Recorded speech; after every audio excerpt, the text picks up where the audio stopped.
Assalamu alaikum урматтуу мекендештер. Бүгүн сиздерге максималдуу түрдө пайдалуу, ошол эле учурда кызыктуу болгон маалыматтарды жеткирейин деп ниеттенип турам. Андыктан акырына чейин чогуу болуңуздар демекчимин.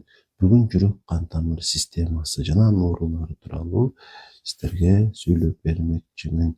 Анткени өзүңүздөр жакшы билгендей, бүгүнкү күндө жүрөк кан тамыр оорулары бүтүн дүйнө жүзү боюнча адам өлүмүнүн негизги себепчиси бойдон алууда. Андыктан бул тууралуу билүүгө ар бирибиз кызыктарбыз деп ойлойм. Себеби баарыбыздын эле жок дегенде тааныштарыбыздын арасында, же туугандарыбыздын арасында жада калса үй бүлөбүздө деле ушул оорулардан мисалы эң жөнөкөй жанагы кан басым, жогорку кан басым оорусунан жабыркаган бар жана ар ким ушул билишинче ошол оору менен күрөшүп келе жатат. Балким сиз өзүңүз ушул пациенттерсиз. Эгерде сизде кан басым оорусу болуп көрүп жаткан болсоңуз, албетте аягына чейин ушул видеону көрүшүңүз керек. Ошондо сизде ушул акыл көрөңүңүз ушул оору боюнча көбүрөөк болушун шарттайбыз десек дагы балким туура болуп калат. Эми жүрөк кан тамыр системасын сиздерге көрсөтүп коеюн. Мына ушул сүрөткө карашыңыздарды каалайт элем. Бул сүрөттө көрүп турасыздар, эки өпкө турат, ошонун ортосунда жүрөк дагы турат. Байкадыңыздарбы? Жүрөк кан тамыр системасы ушул жүрөктөн башталат. Көк түстө мисалы вена деп коюп болсок, кан тамырлар, кызыл түстө болсо артериялар болот. Бул кан тамыр системасынын кызматы тууралуу айтып койбосом болбойт.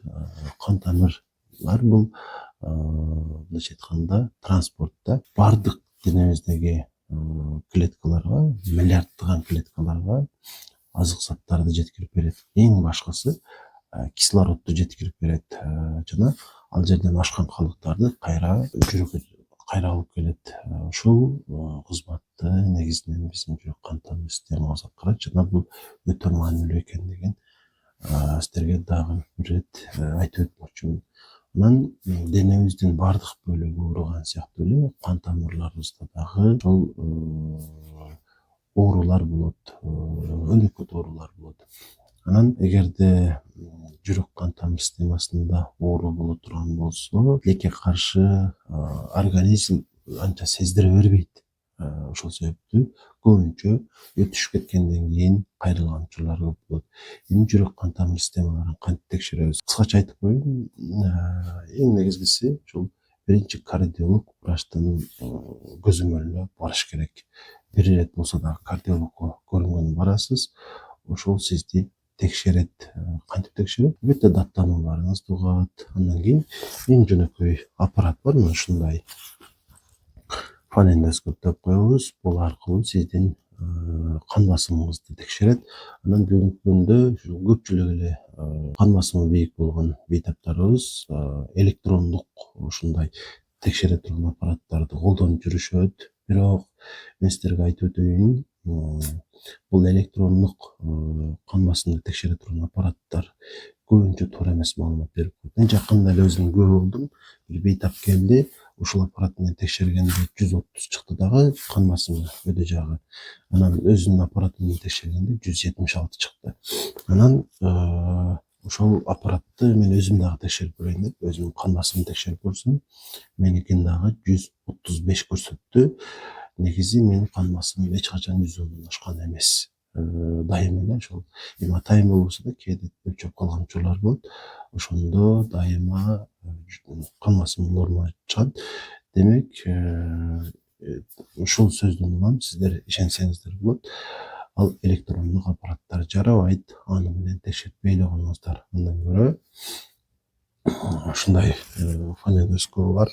Ушул кан басымын текшерип турган аппаратты колдоно бериш керек. Ушул аркылуу текшерген оптималдуу вариант демекчимин. Анан бул аппаратты дагы кайра колдоно бербеш керек. Мисалы, күндө эле өлчөй бербеш керек. Кичинекей башыңыз ооруса эле, же өзүңүздү бир аз начар сезсеңиз эле ушуга текшере беришин кереги жок. Балким бир жумада бир жолу текшерүү деле жетиштүү. Андан көрө врач жазып берген нерселерди, дарыларды деп коелу, калтырбай ичип жүрүш керек, сунуштарды аткарып жүрүш керек.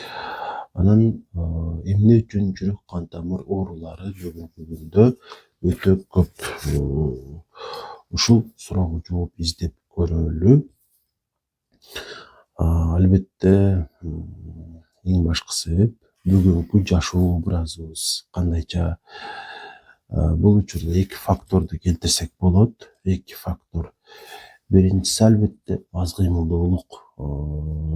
200 жыл мурдагы абалга салыштырганда азыркы күндө адамдар дээрлик кыймылдабай эле жүрүшөт деп айтсак дагы болот. Кыймылдын аздыгы бул эң чоң себепчилердин бири. Ушул жүрөк кан тамыр ооруларына алып келген. Жана бул кыймылга караганда дагы маанилүүрөөк болгон фактор бар. Бул туура эмес тамактануу. Өзү туура эмес тамактануу деген термин дагы туура эмес.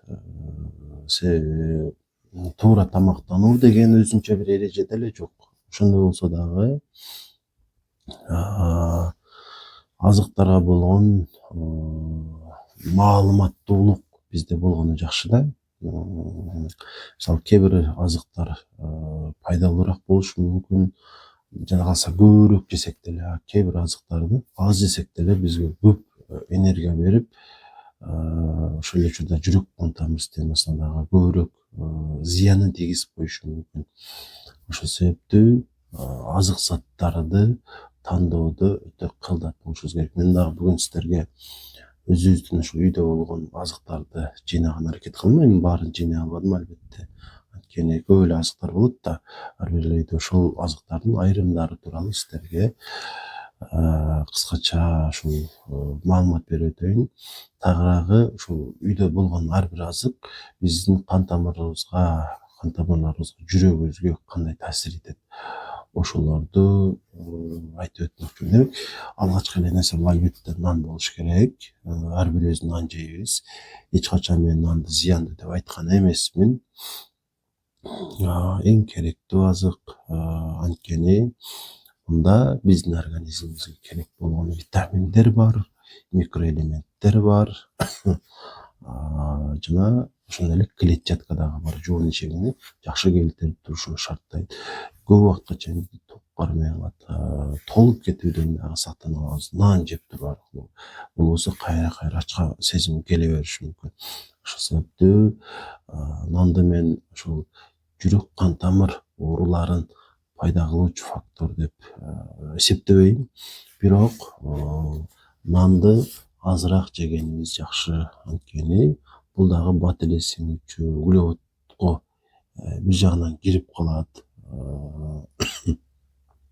Андыктан нан жей бериңиздер, бирок азайтыңыздар. Мисалы бул нан 300 грамм боло турган болсо,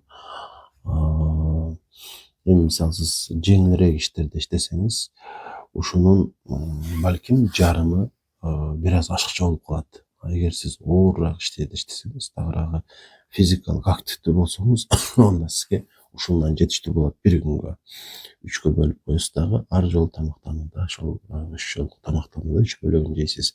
Ал эми эгерде сиз мисалы уйку жейкеси болсоңуз же ошол офисте иштесеңиз деп коелу, ошонун жарымын эле жеңиз дагы, аны дагы күндүн 3 бөлөгүндө жеңиз. Ошол эң оптималдуу вариант болот. Анан биз үчүн эң пайдалуу, бизге эмне керек болсо, анын баарын бере ала турган бир азык бар. Аны сиздерге дайым эле айтып жүрөм. Ошол азыктын эки түрүн сиздерге көрсөтмөкчүмүн.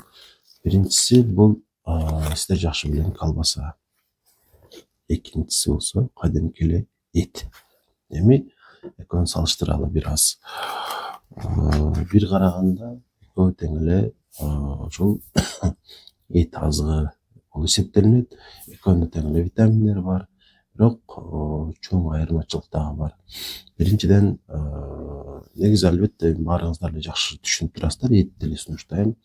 Себеби мында сиздерге зыян тийгизиши мүмкүн болгон фактор дээрлик жок. Албетте көп жесеңиздер ич катууга алып барып коюшу мүмкүн, сиңиши кыйын болушу мүмкүн дегендей. Бирок мында бизге керектүү нерсенин баары бар. Айрыкча ошол анемиясы бар айымдар деп айтайын, анткени айымдарда бул көп. Ушул эт азыгын үзбөшү керек, дайыма жеш керек. Ошондо ден соолугу жакшы болот. Ушул анемиядан тезирээк, аскандыктан тезирээк кутулуп кеткенге мүмкүнчүлүк болот. Ал эми колбасаны болсо мен эч кимге сунуштабайм. Эмнеге? Себеби көп өлчөмдө туз, май кошулат. Анан мисалы ушул эт деп кое турган болсок, балким ушунча бөлүгү, балким мындан да азыраак эле бөлүгү эт болсо керек. Так маалымат жок албетте менде. Ошондосо дагы бул кызыл көрүнсө эле эт деп ойлобоңуздар. Буга зыяндуу көп кошулмалар кошулат. Консерванттар деп коебуз. Жана алар биздин организмибизге пайдадан көрө көбүрөөк зыян алып келет. Ошол себептүү мен ар бириңиздерге сунуштайт элем, жада калса үйгө деле алып келбеңиздер. Мен алып келген жокмун, мисалы муну ким алып келген билбейм, бирок мен өзүм жебейм. Колбаса эч убакта башкаларга дагы сунуштабайм. Кийинки азык бул өрүк как. Ушундай кооз кылып мага белек кылып алып келишти. Ошол Баткенден жатканы келген бейтаптардын бирөөсү ала келди. Жана кубанып ошо белекти жакшы кабыл алдым. Анан бул өрүк как тууралуу айта турган болсом, өрүк как жүрөк кан тамыр системасына, айрыкча жүрөктүн өзүнө өтө пайдалуу. Анткени мында калий бар. Калийге болгон муктаждык организмде ар күнү бар. Жана албетте суткалык нормасы канча экенин билбей турам. Ошондосо дагы күнүнө бир жок дегенде эле бир 2-ден же 3төн жеп турсаңыздар сонун болот. Тамактануу учурунда өзүнчө бир учурда эмес. Ошондо жүрөк ооруларынын алдын алабыз. Эгер ооруп жүргөн болсок, жеңилдейбиз дегендей. Ошондуктан ушул өрүк какты жеп туруңуздар. Бирок ашыкча жей бербеңиздер. Анткени ашыкча жесеңиздер, бул дагы фруктоза жана ашыкча салмакка алып барып коюшу мүмкүн. Андыктан кээ бир күндөр жебей коебуз, көпчүлүк күндөрү 2-ден 3төн жеп турабыз. Күндүн биринчи бөлүгүндө жегенибиз жакшыраак болот. Ошондо жүрөк кан тамыр ооруларына кабылбайбыз. Эми кезектеги бир айтайын. Муну билесиздер, бул майонез. Майонез эмне үчүн зыяндуу деген суроого жооп берген аракет кылайын. Жана колбасанын мисалы, буга көп туз кошулат, шекер кошулат, эң башкысы зыяндуу майлар кошулат. Зыяндуу майлардан кайсынысы? Омега 6 май кислоталары. Бул болсо эмнеси менен зыяндуу? Өнүкөт сезгенүүлөрдү көбөйтөт. Андыктан эгерде узагыраак өмүр сүргүңүздөр келсе, ашыкча салмакка кабылбайын десеңиздер, ошол учурда жүрөк кан тамыр ооруларына кабылбайын десеңиздер, майонез жебеңиздер, колбаса жебеңиздер. Булардан сактанган эле жакшы. Кезектеги азыгыбыз сабиз. Албетте муну жеш кыйын. Мен өзүм деле жешим кыйын. Бирок бизге эң пайдалуу азыктардын бири ушул. Мында эң керектүү болгон А витамини бар. Биздин көзүбүзгө пайдалуу. Негизи витамин деген сөз бул өтө пайдалуу деген нерсе да. Анан биз ошо витаминдерди издеп эле жүрөбүз да. Чындыгында витаминдерди таблеткадан эмес, ушундай табигый азыктардан издешибиз керек. Жана артыкчылыгы, мисалы сизге А витаминин таблетка түрүндө иче турган болсоңуз, эгер ал сизге керек эмес болгон болсо, ашыкчасы ал олуттуу бир жаман ооруларга сизди кабылтышы мүмкүн. Ал эми сабизден сиз 3 килограмм жесеңиз деле кыска убакытта ал зыян болбойт. Анткени табигый түрдө алынган болгон үчүн организмге керегинче эле өтөт дагы, калганы бизге ошол коротулбайт. Анан ич каты көйгөйүн дагы бул азык албетте өтө жакшы жоюп берет. Эгерде күн сайын жеп турсак, күн сайын бирден сабиз жеңиздер, 4төн бадырың жеңиздер, ичиңиздер сонун келет. Кезектеги азыгыбыз бул картошка. Картошка мен көп жешти сунуштабайм. Анткени өзүңүздөр жакшы билесиздер, крахмал, анан жана жирой гепатоз деген дарт бүгүнкү күндө өтө бир оорчундуу. ошого түздөн түз картошка алып барат деп айта албайм бирок ар бир эле ушул үйдөгү тамакка картошка кошулуп, ал ашыкча калория болуп бара бара анын үстүнө нан деле кошуп жейбиз да. Бул ушул ашыкча салмак алып барып коюшу мүмкүн. Ашыкча салмак болсо жүрөк кан тамыр ооруларынын эң башкы себепчиси десек дагы болот. Андыктан картошка жей бериңиздер, бирок азайтыңыздар. Анан кезектеги азыгыбыз бул варенье. Вареньянын кандай түрү болсо дагы жебеңиздер дейт элем. Анткени ушул өдөдө айтып өткөнүмдөй жирок гепатозго ушул дагы алып барат. Балким качандыр кант диабетине деле алып барып коюшу мүмкүн. Ашыкча салмакка дагы алып барат. Ашыкча салмак 1 килограмм болсо дагы ден соолукка зыяндуу. Демек жүрөк кан тамыр системасына дагы зыяндуу. Андыктан варенье жебеңиздер. Негизи эле ширин жебеш керек. Шириндин олуттуу зыяндарынан бири организмге түшкөн витаминдерди чыгарып салат, организмге сиңирбей. Ар бир эле үйдө тамакка ушундай майлар иштелет деп ойлойм. Ушул жазууларын көрсөтпөгөнгө аракет кылып атам ар бир эле азыктан. Кандай ойлойсуздар? Комменттерге жазып койсоңуздар. Кайсынысы пайдалуураак? Ушул рафинерленген майбы же эч тазартылбаган эле ушул мурда ар бирибиздин үйүбүздө болгон ушундай май пайдалуубу? Оюңуздарды комментарийге жазып коюңуздар. Мен болсо айтып өтөйүн.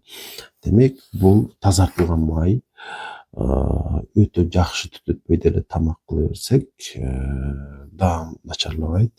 Бирок мунун бир минусы бар. Рафинерленген деген сөз бул майдагы бардык пайдалуу касиеттер алынып салынат дагы омега 6-нын өзү эле калат, майдын өзү эле калат.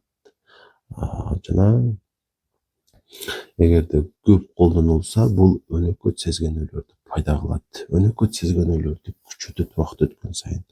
Ошол себептүү мен бул майды сунуштабайт элем. Андан көрө бул майга тамак кылсаңыздар, мында аз болсо дагы пайдалуу касиеттер сакталган болот. Анан ошонун негизинде ден соолугуңузга көп деле зыян тартпайбыз кыскасы. Атайын ушу көчөдөн эле таап алдым муну. Биздин үйдө эч ким тамеки тартпайт. Сиздерге ушунун зыяндуулугун көрсөтөйүн деп атайын алып алдым. Эми мунун кандай зыяны бар тамекинин? Ошону айтып өтөйүн. Чындыгында өпкөгө пайдалуу деп айтышат. Бирок сиздерге айтып коеюн. Бул өпкөдөн дагы көбүрөөк жүрөккө зыяндуу. Кандайча? Атеросклероз деген сөздү уксаңыздар керек деп ойлойм. Бир жолу болсо дагы. Атеросклероз деген сөз бул кандай? Кан тамыр бар. Кан тамыр бул труба. Ичинен суюктук кан өтөт. Ошол кан тамырдын ички челик кабыгынын кайсы бир бөлүгү бир аз май менен тосулуп калат. Липопротеинический плотности деп коет. Начар майлар деп айтабыз. Ошол трубанын кичине бир бөлүгүнө тосулуп калат. Анан ал бара көбөйөт. Кандын өтүшү бир аз кыйын болуп баштайт. Ошону атеросклероз деп коебуз. Эгерде жүрөктө ошол атеросклероз болсо, коронарный артерия деп коет, жүрөктүн кан тамырында атеросклероз болсо, бул инфарктка алып барып коюшу мүмкүн. Анткени ушул тосулгандан кийин клеткаларга, жүрөктүн клеткаларына кан жетпей калат. Ошонун негизинде ишемия болот жана инфаркт ошонун негизинде болот. Ошол атеросклерозду пайда кылуучу негизги нерсе ушул. Бардык эркектер муну жакшылап билип коюңуздар. Эгер узак өмүр сүрөм десеңиздер, биринчи кезекте ушудан кутулуңуздар. Пассивный курение деген сөз бар. Пассивный курение деген сөз ушул өз чекпейт, бирок жанында турган адамдар чеккенине байланыштуу ошонун жытынын өзүнө алат. Натыйжасы ушул пассивный курениеден деле атеросклероз пайда боло берет. Жана атеросклероз пайда болгон болсо, аны күчөтөт. Натыйжада адамдын өмүрү кыскарат. Байкадыңыздар деп ойлойм. Эмнеден улам биз оорушубузду баарыңыздар түшүндүңүздөр деп ойлойм. Эмне үчүн жүрөк кан тамыр системасындагы оорулар адам өлүмүнүн биринчи себепчиси болуп жаткандыгын байкаганыңыздардай туура эмес тамактануу, жаман адаттар. Эми дагы бир азыкты көрсөтүп өтөйүн. Эки түрү бар экен да, мына ушул кандай айтабыз, фистяшки деп коебузбу, кыргызчасы кандай ушул азыктар. Бул азыктарды күндө жеп турсак сонун болот. Азыраак санда, балким 4төн 5тен болсо деле жетиштүү болот.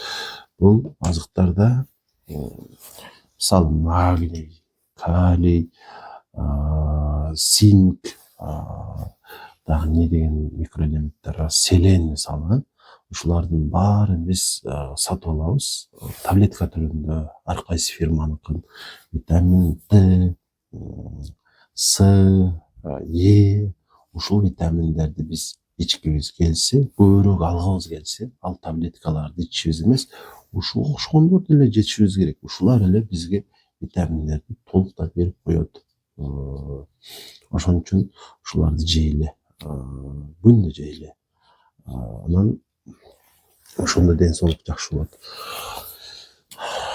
Эң сонун азык, муну чийки жесеңиздер дагы, бышырып жесеңиздер дагы организмге эң сонун таасир этет. Зыяны эми бир эле зыяны бар, туурабы? Бул дагы болсо оозду жагымсыздандырган. Ал деле өтө көп убакытка созулбайт. Балким 1-2 саатка чейин оозубуз жыттанса керек, бирок андан кийин ал деле кетет. Бирок мында өтө көп пайдалуу касиеттери бар. Рак, залалдуу шишик деп коебуз. Оорусунун алдын алганга өтө чоң түрткү бере турган азык. Андыктан жейли. Анан организмге түшкөн зыяндуу микробдорду баарын жок кылат. Сөзсүз түрдө пияз жейли. Ушундай эле табигый бир антибиотик бар. Эмне экендигин түшүндүңүздөр деп ойлойм. Бул болсо бал. Балдын эң чоң артыкчылыгы ал организмге түшкөн зыяндуу нерселерди жок кылат, микробдорду жок кылат. Антибиотик эле иче бербестен ушундай табигый нерселер менен азыктангайлы. Анан балды сууга кошуп эмес, өзүнө эле ичкенибиз жакшы. Ошого аракет кылайлы. Анан эки түрү бар экен. Биздебизде азыр ушуларды келди. Балким тойдон келсе керек, же тойго барат деп үйдөгүлөр алса керек. Билбейм, чынын айтайын. Бул азыктар биз үчүн эң зыяндуу азыктар. Эң зыяндуу азыктар ушулар. Андыктан буларды жебей эле коюңуздар. Балдарга дагы жедирбей эле коюңуздар. Азыр алсыз балдар, ушул тамакка табити жок, эт жебеген балдар дал ушундай нерселерди көп жегенден улам витаминдерди, микроэлементтерди жакшы ала албайт организмге. Алгандары дагы ушулардын таасирине жуулуп кете берет. Жана алсыз бойдон калышат жаш балдар. Анын үстүнө жакшы билесиздер, кариести пайда алат. Кариестен кийин жана башка пульпит деп коебуз. Кыскасы тиштерден дагы эрте эле кутулуп калабыз. Ушундайларды жей берсек. Андыктан буларды дагы бир рет таптакыр үйгө алып келбеңиздер. Таптакыр алып келбей эле коюш керек. Тойго деле алып барыштын кереги жок. Менимче, ошол тойдун ээсин кубантыш үчүн балким бир аз ашыраак чыгарып койсоңуз болоттур. Канттын акчасын кошуп, бирок кант алып барбаңыздар. Мен ушуга үгүттөйм. Жировой гепатоз көрсөтүп атам. Жировой гепатоз, ожирение, семирүү, инфаркт, инсульт, дагы кандай жаман оорулар бар. Залалдуу шишик, рак ооруса. Анан тишти жок кыла турган дагы ушул эң жаман ооруларды санап өттүм азыр сиздерге. Ушул эң жаман ооруларга алып барчу негизги нерсе ушул. Тилекке каршы биздин элде деле көп эле бар экен. Эч ким жебейт деп мен ошо кепилдик бере албайм, анча мынча желинсе керек. Бирок пайдасынан зыяны көп. Пайдасы жок, таптакыр жок. Балким бир айда бир жолу же 2 жолу жесеңиздер эч нерсе болбостур. Бирок дайыма желинип турса, чындап ден соолук кыйрайт. Ушул жерде сиздерге кыскача жарыядап коеюн. Жакында Кудай буюрса ушул гинеколог врач менен подкаст кылабыз. Гинеколог аялдарга бул жарыя. Ошол себептүү гинекологиялык көйгөйлөр болсо сиздерде ошого байланыштуу суроолоруңуздарды комментарийге жазып коюңуздар. Жана мен ошол суроолорду жазып алып, ошол гинекологго беремин. Жана сиздер ал суроолоруңуздарга жооп алып аласыздар. Бардык суроолоруңуздарды жазсаңыздар болот. Байкаганыңыздардай, адам эки себептен жүрөк кан тамыр ооруларына кабылат. Биринчиси аз кыймылдуулук, экинчиси туура эмес тамактануу. Тагыраагы зыяндуу азыктарды көбүрөөк колдонуу пайдалууга караганда. Андыктан туура тамактанууга аракет кылалы. Биз үчүн эң пайдалуу азыктар бул жашылчалар, жер жемиштер. Ошолорду көбүрөөк жеген аракет кылайлы. Ал эми адам колу менен жасалган мына ошогон нерселерди жебей эле коелу. Узак өмүр сүргүбүз келсе таптакыр тамеки тартпайлы. Майлар боюнча дагы сиздерде маалымат болду деп ойлойм. Анан жүрөк кан тамыр ооруларына алып келген дагы бир өтө маанилүү фактор бул сиздерде кандай ушул ойлор болуп жатат, жазып койсоңуздар болот комментарийге. Үчүнчү өтө маанилүү фактор. Бул фактор бир гана жүрөк кан тамыр ооруларын эмес, башка дагы ооруларды, айрыкча кант диабетин дагы пайда кылышы мүмкүн. Иммунитетти дагы төмөндөтө турган фактор ушул. Ашказанды дагы оорутушу мүмкүн бул фактор. Деги эле организмибизди алсыратат. Демек, үчүнчү эң зыяндуу фактор бул стресс же болбосо тынчсыздануу. Дайыма кандайдыр бир ойлор менен жашап жүрөбүз, кыйналып жүрөбүз, шашып жүрөбүз. Натыйжада стресс болобуз. Стресс болгондон кийин ооруйбуз. Андыктан көңүлдү тынч кылыш керек деп мен сиздерге айтат элем. Анан негизи ыктымалдуулук 100%. Бул эмне дегени? Мисалы, ошол эле кан басым оорусу менен ар бир адам оорушу мүмкүн. Бирок көбүрөөк кимдин ата-энесинде ушул оору бар болсо, алар көбүрөөк жабыркашат. Андыктан ошолор көбүрөөк сактанышы керек. Эми ошол бул оорулар менен жакшыраак күрөшүш үчүн сиздерди бир аз чочуп да койбосом болбойт. Эгерде сизде кан басым оорусу бар болуп, ага карата сизде кескен чаралар болуп турбаса, эмне болот? Же мисалы таблеткаңызды ичпей койсоңуз эмне болот? Дайыма кан басым бийик жүрсө, мисалы минимум 140 жандан өйдө жүрсө, жогору жагы, төмөн жагы 90 жандан бийик жүрсө, анда биринчи кезекте сиздин бөйрөгүңүз жараксыз болуп калат. Убакыттын өтүшү менен бөйрөк жараксыз болгондон кийин сиз гемодиализге түшөсүз. Эми ар бир адам түшө бербейт, бирок кан басым дайыма бийик жүрсө, бул ыктымалдуулук көбөйөт. Анан көздүн көрүүсү начарлайт. Таптакыр көрбөй калышыңыз дагы мүмкүн. Ошол кан басым бийик жүрүүнүн натыйжасында жүрөктүн ишемиялык оорулары пайда болушу мүмкүн, инфаркт болушуңуз мүмкүн. Ошол себептүү ушул ооруларга кабылбайын десеңиздер, гипертонияны дайыма дарылап жүрүңүздөр. Кантип? Айына бир жолу кардиологко барыш керек. Кан басымды төмөндөтүүчү дарыларды жаздырып ичип туруш керек. Анан мындай суроо көп болот да элдин арасында. Мисалы кайсы бир таблетканы, мисалы Ариста деп коелу, ушул таблетканы жазып бере турам болсо, канча убакытка деп сурайт да. Негизи сизде кан басым оорусу пайда болдубу? Бул пожизненный да, орусча айтканда, дайыма дары ичүүгө муктаждык бар. Себеби эгерде токтотуп кое турган болсоңуз, кан басым бара-бара көбөйүп кете берет. Бирок сиз аны сезбейсиз. Жүрөк кан тамыр ооруларынын коркунучтуу жагы дагы ушул. Ал өзүн сездирбей эле көбөйө берет дагы. Акыры бир күн сизде катуу чыгат. Ошол себептүү кан басымды төмөндөтүүчү эмес, көтөрүлүшүнүн алдын алуучу дарыларды ичип туруш керек. Инженекей мисалды айтып өттүм. Анан качан токтотосуңуз? Мисалы, сизге кайсы бир таблетка жазылды, мисалы ингалатор жазылды. Мисалы жөтөлүп башташыңыз мүмкүн бул таблетканы ичкенде. Эгер жөтөл пайда болсо, врачка кайрыласыз дагы, башка таблетка алмаштырып берет. Эгер андай болбосо иче берсеңиз болот. Дагы бир башка таблетка жазылышы мүмкүн. Аны ичкениңизде кан басым түшүп кетиши мүмкүн. Мисалы, айталы, сиздин кан басымыңыз 130, 140 болуп жатат, сизге дары жазылды. Ичкенден кийин 110 болду, 100 болду, 90 болду, түшүп кетип атабы? Анда токтотосуз, бирок толук эмес. Мисалы, 2 күнгө, 3 күнгө токтотуп, андан кийин кайра улантып иче бериш керек. Себеби сизде кан басым ушул таблеткасы бекеринен жазылбайт. Бир жолу болсо дагы 150 жандан көп сизде белгиленген болот. Ошол себептүү сизде бул оору катталды. Эми аны менен жашайсыз. Жана аны менен күрөшүш үчүн таблетка ичип туруш керек. Таблеткаларды эч убакта токтотпойсуз. Анан кан басымды ушул түшүрүүчү эмес деп айттым азыр эле. Адамдар ойлошот, ошол кайсы бир таблетка ичилсе кан басым түшөт деп. Жок, ал дарылар менен кан басым түшпөйт.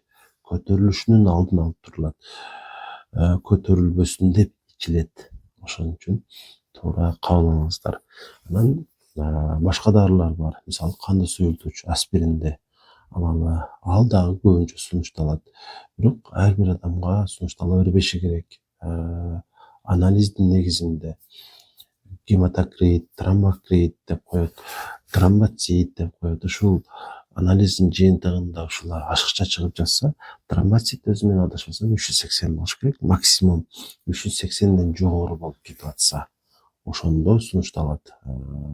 Анан эгер ал төмөн болсо, мисалы 200-250 чыкса, анда сизде ушул жогорку кан басым оорусу бар болсо деле ичпейсиз. Анткени кан коюланган жок. Анан дагы бир чоң топ бар, бул статины деп коет. Зыяндуу майларды азайттыруучу дарылар. Булар ичилиши керек эмеспи? Бул дагы ошол лабораториянын негизинде ЛПНП, ЛПВП жана триглицериди деген анализдер бар. Ушул анализдерди текшертесиз. Эгерде ушул липопротеин низкий плотность деп коет, нормадан ашыкча чыгып жаткан болсо, ичип баштайсыз жана көбүрөөк убакыт ичесиз, балким өмүр бою ичишке туура келет. Бирок мындан эч кандай зыян көрбөйсүз. Статиндердин дагы бир жери жирогепатозго дагы дары болуп калат. Андыктан аларды зарылчылык болсо, албетте ичиңиз. Жана узак өмүр сүрүү мүмкүнчүлүгүн өзүңүздө пайда кылыңыз.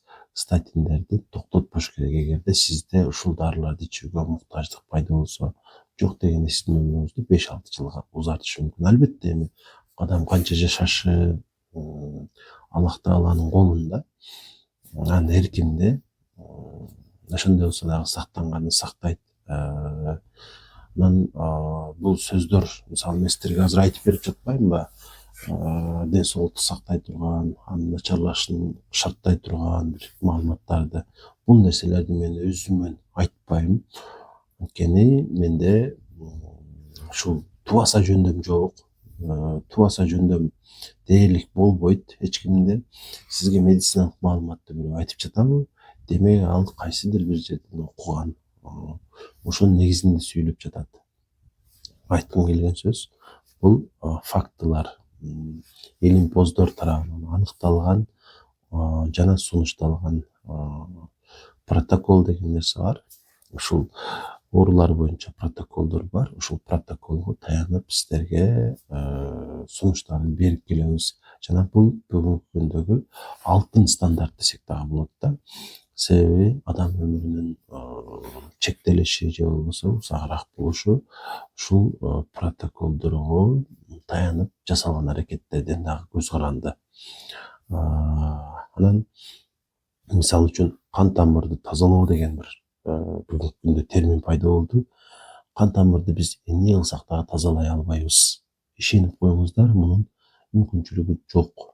Атеросклерозду жок кыла албайбыз. Кан тамырды деги эле организмди тазалоо мүмкүн эмес. Чындыгында организм тазалоого муктаж дагы эмес. Эгер оору болдубу, атеросклероз болдубу, албетте бул дарыланышы керек. Бирок ал табигый жолдор менен болбойт. Табигый жолдор, табигый нерселер булар албетте биз үчүн пайдалуу, бирок ооруну жоготууга жөндөмдүү эмес. Ушуну унутпайлы. Мисалы кайсы бир азык менен кайсы бир ооруну жок кылабыз деп үмүттөнбөй эле коелу. Ошондо бизде туура тыянак болот. Анан башында айтып өткөнүмдөй, ар бирибиз өзүбүздүн билим көрөңгөбүздү байыткан аракет кылышыбыз керек. Бүгүнкү күндө ар бирибиз деле көбүрөөк маалымат чогултуу мүмкүнчүлүгү бар. Байытышыбыз керек өзүбүздүн билим көрөңгөбүздү, айрыкча ден соолук жаатында. Анан канчалык биз көптү билип калбайлы, ар бир дары боюнча, ошол ар бир азык боюнча маалымат болсо дагы, баары бир врачтын айтканын угуш керек, жасаш дагы керек. Себеби ал бекеринен врач болуп калбайт. 7-8 жылдык билим алат, ошону сиздерге берет. Жана бул жөнөкөй нерсе эмес. Анан дайыма эле ошо видеолордун айтып жүрөм, жанагы дарылардын побочный эффектисин окуп туруп ичпей койгон адамдар болот да. Побочный эффект деген бул ал болот деген эмес. Болушу мүмкүн, өтө сейрек. Андыктан побочный эффектисинен коркпой эле коюңуз дарынын.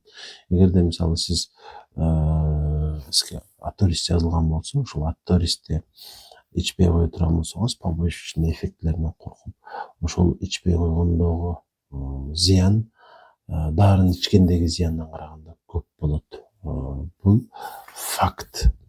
Андыктан эч убакта өз алдыңызча дарыларды токтотпоңуз.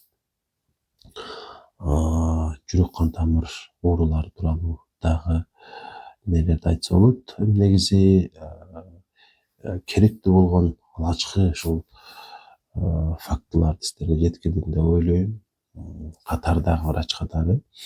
Анан жакынкы күндөрү Кудай буюрса, Ош шаарындагы белгилүү кардиологдордун бири менен ушул жүрөк кан тамыр оорулары боюнча подкаст кылайын деп ниеттенип жатам. Анткени бул багытта менде билимдер тике каршы чектелүү. Азыркы күндө негизи өкүнүп жатам. Ушул терапиялык багыттагы оорулардын ичинен жүрөк кан тамыр оорулары чынында билип алуу өтө кыйын экендиги мага билинип жатат. Мисалы гастроэнтерология же болбосо пульмонология бул өтө оор эмес багыттар, бирок жүрөк кан тамыр системасынын оорулары олуттуу.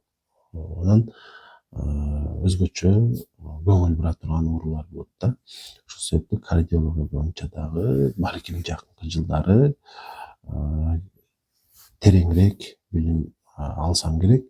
Жана ал аркылуу сиздердин ден соолугуңуздарды жакшыртууга мен салым кошомун деп ниеттенип жүрөм.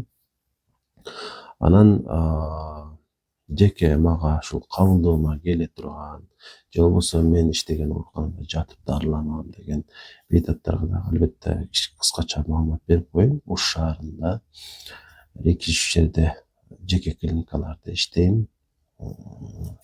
Жана ошол жерлерге ушул дарыланганы келсеңиздер болот.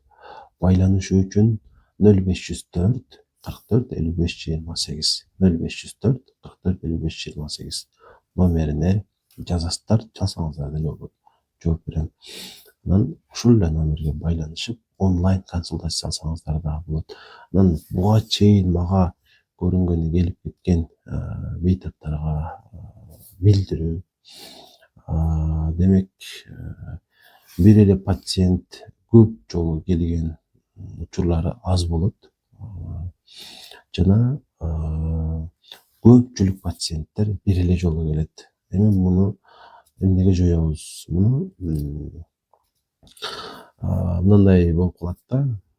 Мисалы, албетте дарыланайын деп дагы келет, бирок көбүрөөк ушул эмне дейт экен деген эле бир ойдо келгендер дагы болуп калат да. Ошондуктан мен сиздерге айтар элем, дарылангандан кийин жыйынтыгын билген дагы келиңиздер.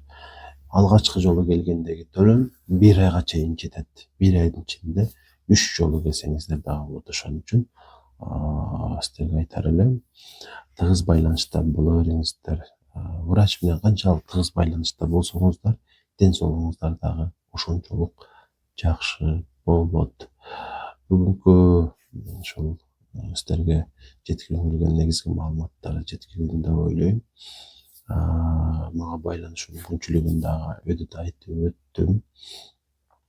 Соңунда эмне демекчимин, баарыңыздарга бекемдей салып калайм. Анан баракчага, ушул каналга сөзсүз катталып коюңуздар, анткени ушундай медициналык